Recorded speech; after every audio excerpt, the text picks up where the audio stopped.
story of Abraham Lincoln begins not with power nor with grandeur, but with a log cabin in the quiet woods of Kentucky, where the air smelled of damp earth and the trees whispered old secrets to the boy who would one day carry the weight of a divided nation on his shoulders. Born on a cold February morning in 1809, Abraham entered a world of hardship, his family bound not to wealth or privilege, but to the restless soil of frontier life. His father, Thomas Lincoln, was a man of stern labor, a farmer and carpenter who struggled to keep his family fed, while his mother, Nancy Hanks, carried a gentleness that softened the sharp edges of poverty. From the beginning, Abraham's world was shaped by simplicity, by the rough-hewn rhythm of survival, and by the constant reminder that life was fragile, fleeting, and sometimes cruel. The Lincolns did not stay long in one place. They moved from farm to farm, pushed by failing crops, by shifting fortunes, by disputes over land titles that seemed always to hover over their heads, like unwanted shadows. Yet in these wandering years, Abraham's spirit was being molded, shaped by silence, by observation, by the endless labor of clearing fields and splitting rails.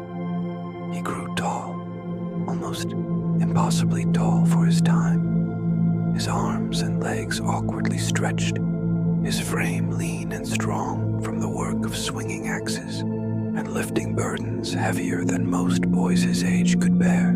But even as his body grew into that of a laborer, his mind sought something beyond the forest, beyond the rough edges of farm life. Nancy Hanks Lincoln died when Abraham was just 9 years old, leaving behind a sorrow that lingered over the small family like an unshakable fog. For the boy, her absence was not just the loss of a mother, but the silencing of the one voice that had brought warmth and tenderness into his days. They buried her in the cold earth of Indiana, and young Abraham, barefoot and grieving, helped fashion the wooden pegs that marked her grave. The sadness carved itself into him, deep and permanent, and though he rarely spoke of it, those who knew him would later say that the sorrow of his childhood never truly left him, that it lingered in the melancholy of his eyes and in the heavy pauses between his words. When Thomas remarried, bringing Sarah Bush Johnston into their lives, Abraham found a new source of gentleness. His stepmother recognized in him a hunger for learning, a quiet yearning that set him apart from other boys who contented themselves with games or hunting.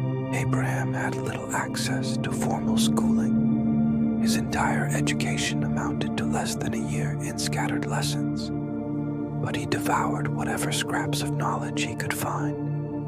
Borrowed books became his treasures. Aesop's fables, Robinson Crusoe, the King James Bible.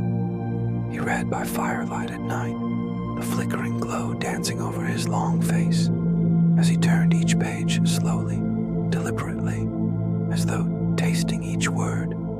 Knowledge was not simply a tool for him. It was a lifeline, a lantern carried through the darkness of obscurity. It was not just books that shaped him, but stories, ideas, and the way words could move hearts. He listened to traveling preachers, to storytellers in small gatherings, and he learned how rhythm, tone, and patience could draw people in. His own voice, soft yet firm, would later carry the weight of nations, but its beginnings were here, in the small circles of neighbors where Abraham, still a boy, learned to tell tales, to spin humor into sorrow, to hold people's attention with little more than a thoughtful pause and a carefully chosen word. As he grew into manhood, his life remained one of labor. He worked on riverboats, hauling goods down the Mississippi, watching the bustling trade of New Orleans with wide, curious eyes. It was there that he first encountered the full weight of the sight of men and women chained, bought, and sold like animals in the public square.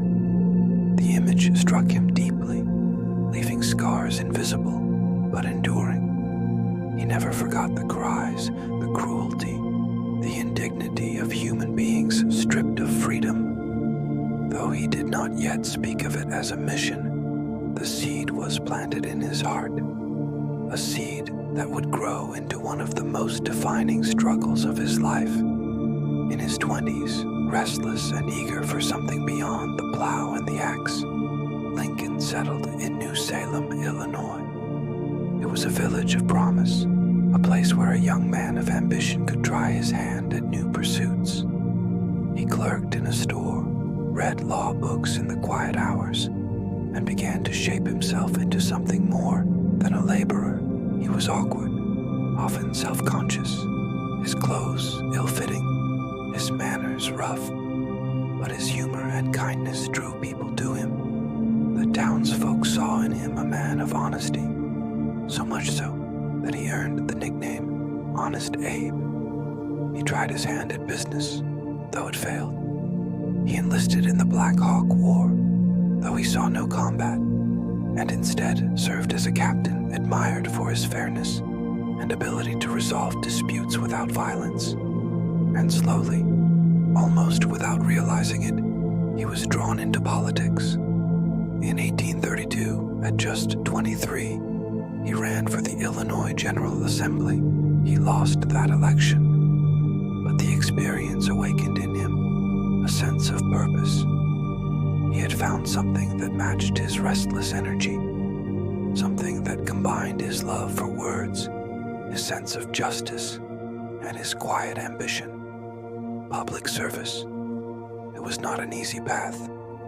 He studied law relentlessly, often teaching himself in dimly lit rooms with borrowed books. And by the mid-1830s, he was a practicing lawyer, known for his sharp mind and his ability to cut to the heart of an argument with plain, direct language. In the courtroom, he became a master of persuasion, weaving logic and storytelling into his defenses. People said he could make a jury laugh, then cry, then nod in agreement, all within the same speech. His law practice gave him stability, but his eyes were always fixed on something larger, something beyond the walls of a courtroom. By the time Lincoln entered the Illinois state legislature, he was already marked by a distinctive quality that set him apart from many of his peers. He did not speak often, but when he did, people listened. His words were measured, his voice steady, and his reasoning clear. He cared little for personal attacks or empty rhetoric. Instead, he appealed to conscience, to logic, to the better nature of those around him. Slowly, his reputation grew, not only as a lawyer or a legislator, but as a man of integrity, a man whose humility and honesty carried more weight than the boasts of others. Yet behind all this, Lincoln carried loneliness and sorrow. He battled periods of deep melancholy, what people in his day called the Blue Devils. Friends recalled finding him lost in silence, staring at the ground, his long hands folded, his face shadowed by thoughts too heavy to share. He experienced heartbreak, too, in his early love for Anne Rutledge, a young woman of New Salem who died suddenly, leaving him shattered. The grief nearly consumed him, and for a time he withdrew from the world, wrestling with the despair that threatened to undo him. But each time life pressed him into sorrow, he found a way back, through humor, through friendship, and through the quiet persistence of his work. By the end of the 1830s, Lincoln had become a rising figure in Illinois politics, a man whose background as a poor farm boy only added to his appeal.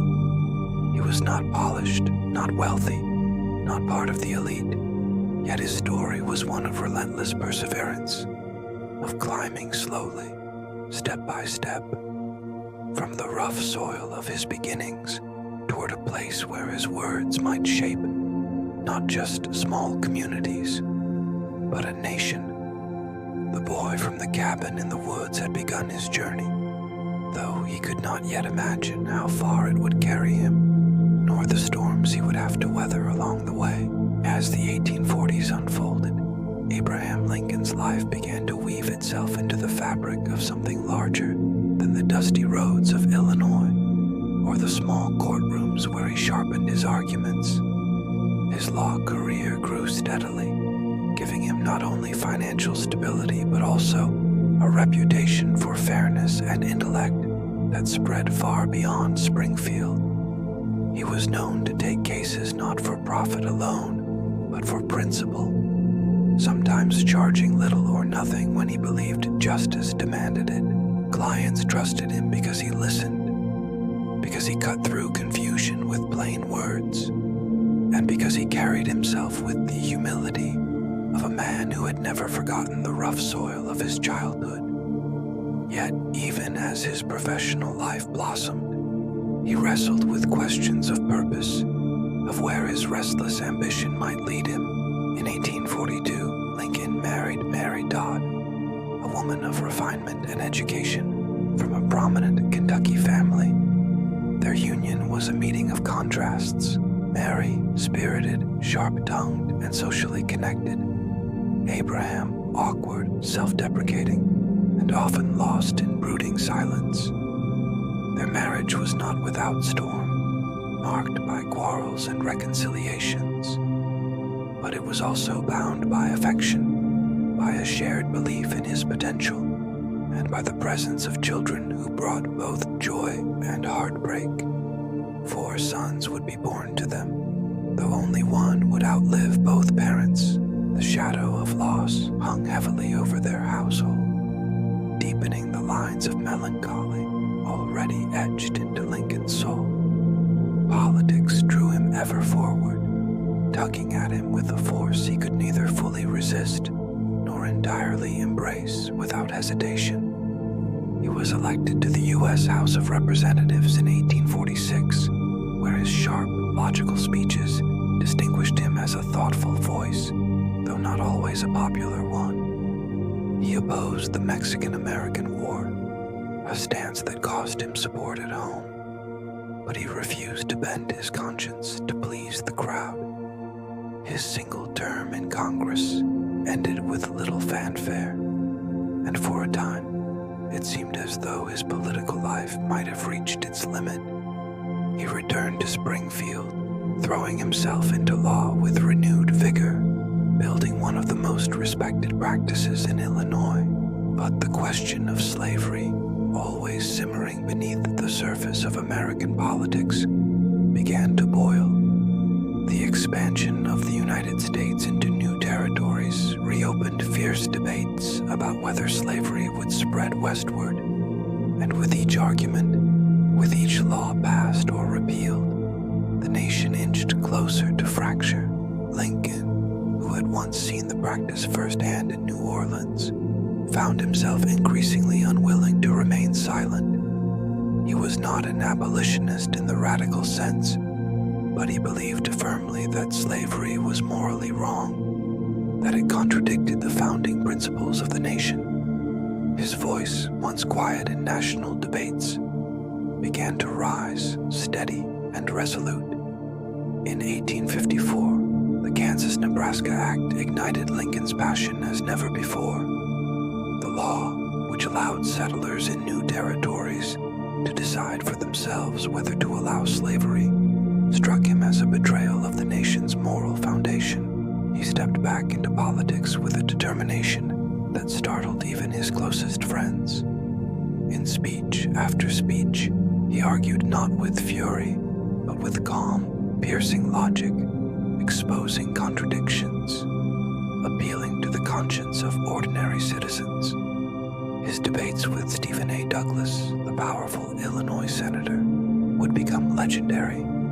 Standing tall and solemn, Lincoln delivered the arguments that cut to the heart of the issue, that a nation built on the idea that all men are created equal could could not endure permanently half slave and half free.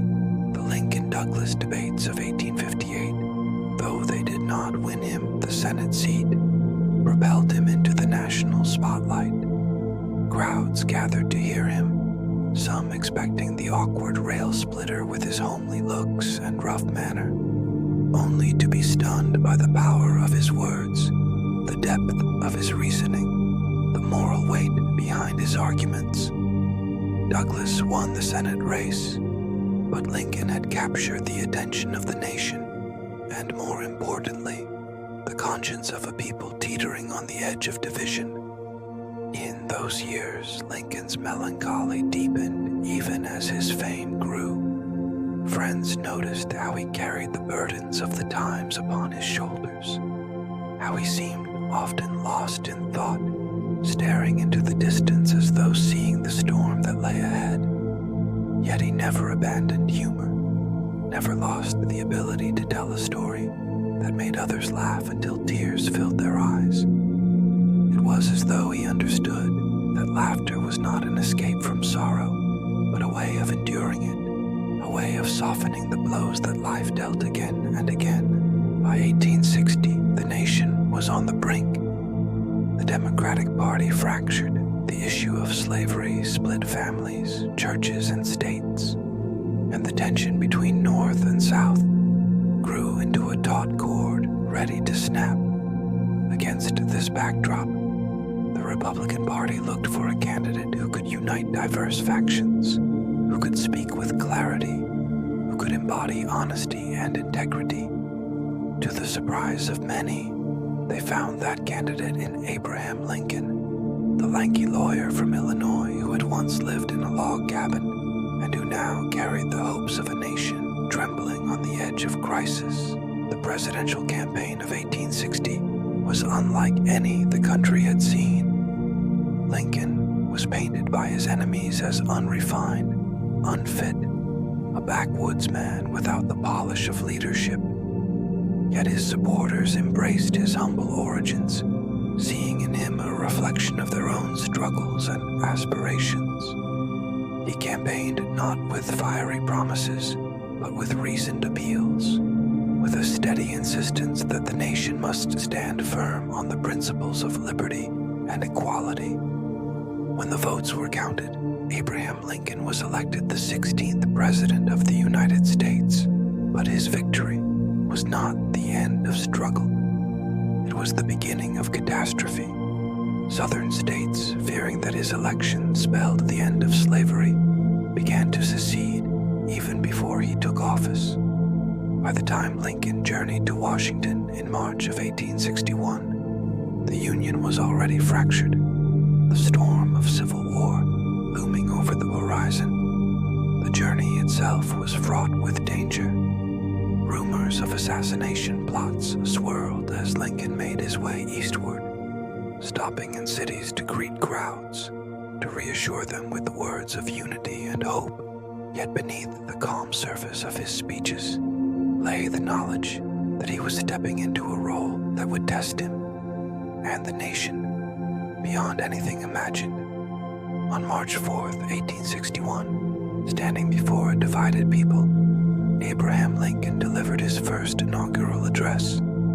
His voice, steady and solemn, carried across the cold air of Washington as he appealed not to anger, but to unity, not to vengeance, but to reason. We are not enemies, but friends, he said. We must not be enemies.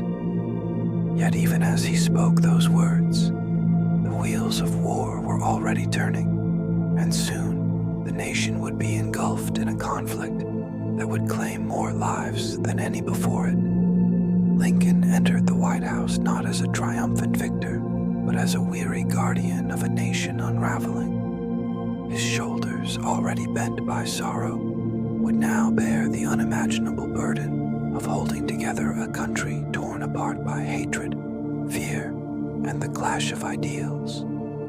And though the path ahead would be marked by blood and grief, he carried into that dark hour the same qualities that had sustained him through poverty, loss, and struggle: humility, honesty, and an unshakable belief that words, carefully spoken, could shape the destiny of a people. When Abraham Lincoln took the oath of office, the Union was already trembling, its seams tearing under the weight of decades of conflict and compromise. Within weeks, the first shots were fired at Fort Sumter, and the country plunged into civil war. For Lincoln, it was not only a test of political skill, but of moral endurance, of patience, of the ability to carry the suffering of millions upon his frail-looking shoulders without breaking beneath the weight. His nights became sleepless, his days consumed by strategy, letters, and the endless flood of grief carried to his desk in casualty reports. The man who had once split rails beneath the quiet sky now split himself between hope and despair, seeking to hold together what seemed destined to fall apart. Lincoln was not a military man, yet he became the commander-in-chief of the bloodiest conflict America had ever known. He studied tactics late into the night, read military histories, and weighed the advice of generals whose confidence often exceeded their wisdom. At first, he struggled to find a leader who could match the task. General after general faltered, hesitated, or failed to deliver decisive victories. Lincoln grew frustrated, yet he did not let despair consume him. He remained steady, learning, adapting, waiting for the man who could carry the fight forward. That man would come in the form of Ulysses S. Grant, a quiet, unassuming general whose relentless determination mirrored Lincoln's own. But the war was not only a matter of armies and battles. It was a matter of principle, of the soul of the nation. For Lincoln, the central question was not simply whether the Union would survive, but what kind of union it would be. Could a nation founded on liberty endure while tolerating slavery?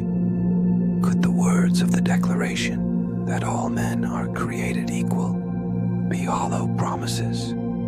Or would they finally be given life?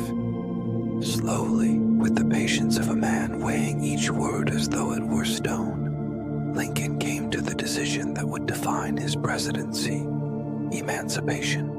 On January 1st, 1863, with the war raging and the nation bleeding, Lincoln signed the Emancipation Proclamation. His hand trembled, not from doubt, but from the exhaustion of hours of handshaking with well-wishers earlier that day.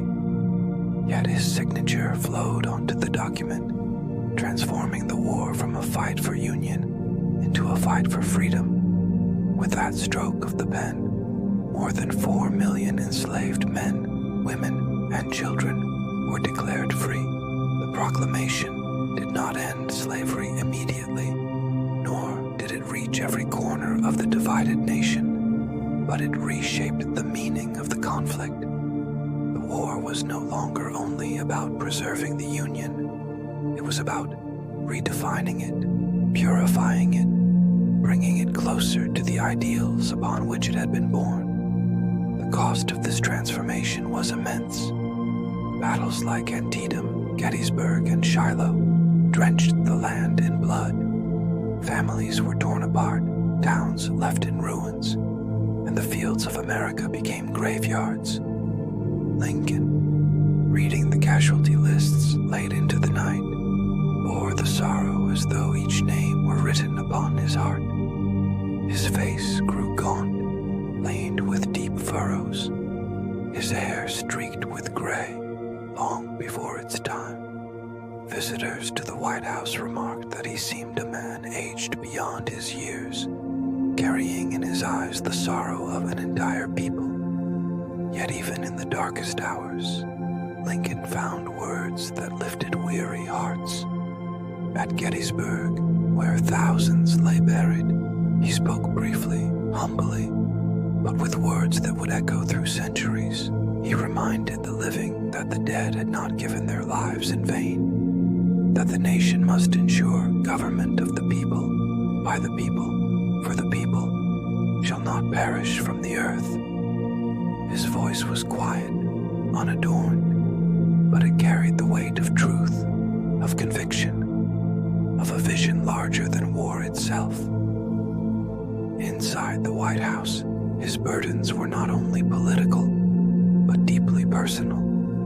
His son, Willie, died in 1862 at the age of 11, a loss that plunged Lincoln into almost unbearable grief. Mary, shattered by sorrow, retreated into mourning, her anguish at times erupting into quarrels and fits of despair. The president, already bearing the sorrows of a divided nation, now carried the hollow ache of a grieving father. He found some solace in solitude, in late-night walks through the halls of the White House, in quiet visits to the theater, where for a few hours he could escape into stories not his own. But he never fully escaped. The shadows of war and loss walked beside him always. As the war dragged on, Lincoln faced criticism from every side.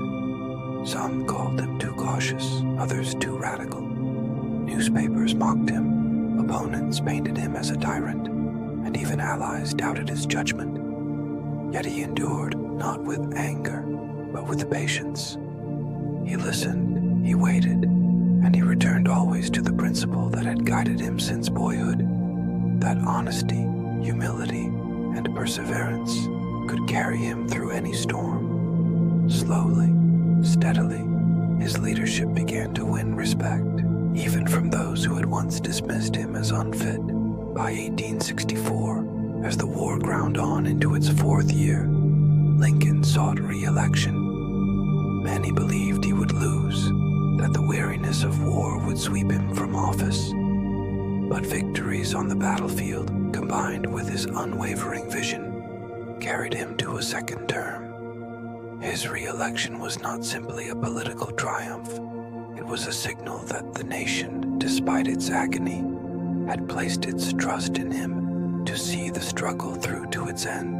When the war finally drew to a close in 1865, Lincoln's heart was filled with a weary hope. Richmond, the Confederate capital, had fallen. Lee surrendered to Grant at Appomattox. The Union, though battered and bloodied, had survived. In the days that followed, Lincoln spoke not of vengeance, but of healing. In his second inaugural address, he stood before a rain-soaked crowd and called for malice toward none, with charity for all, urging the nation to bind up its wounds, to care for those broken by the conflict, to move forward into a peace built on forgiveness.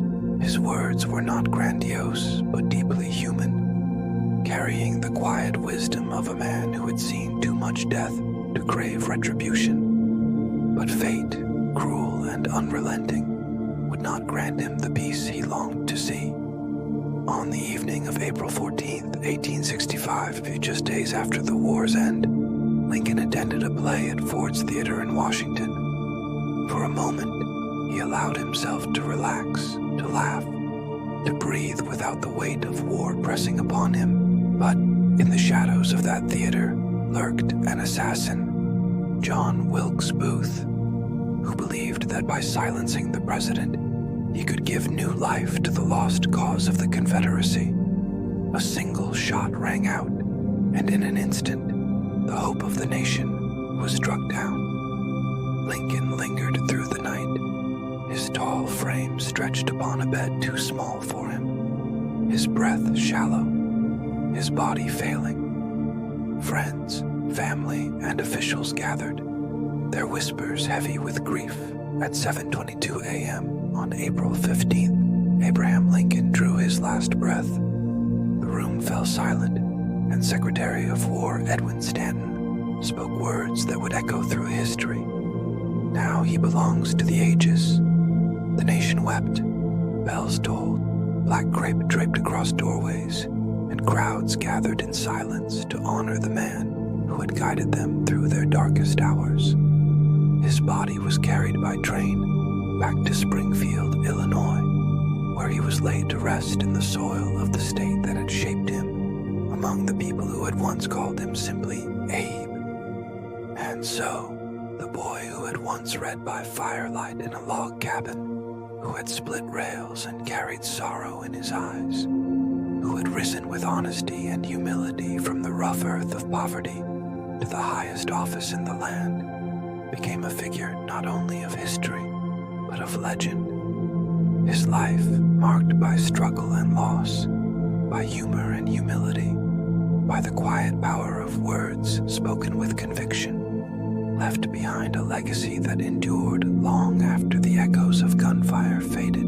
Abraham Lincoln had held a nation together when it threatened to fall apart. And though death took him too soon, his words, his spirit, and his vision continued to whisper through the generations, reminding us of all that, even in the darkest hours, honesty, courage, and compassion can guide us toward the light. And so, the story of Abraham Lincoln ends not with silence, but with a whisper that still lingers across time. His journey from the quiet woods of Kentucky to the heart of a nation torn apart reminds us that even the humblest beginnings can shape the course of history.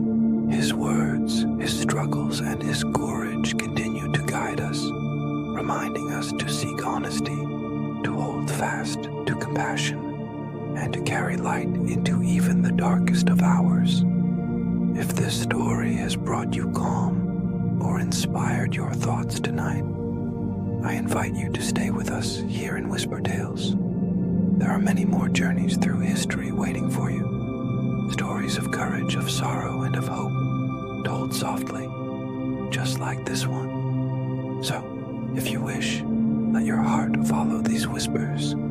Subscribe, stay close, and allow the past to guide your quiet moments. Until the next story, may peace rest gently upon you.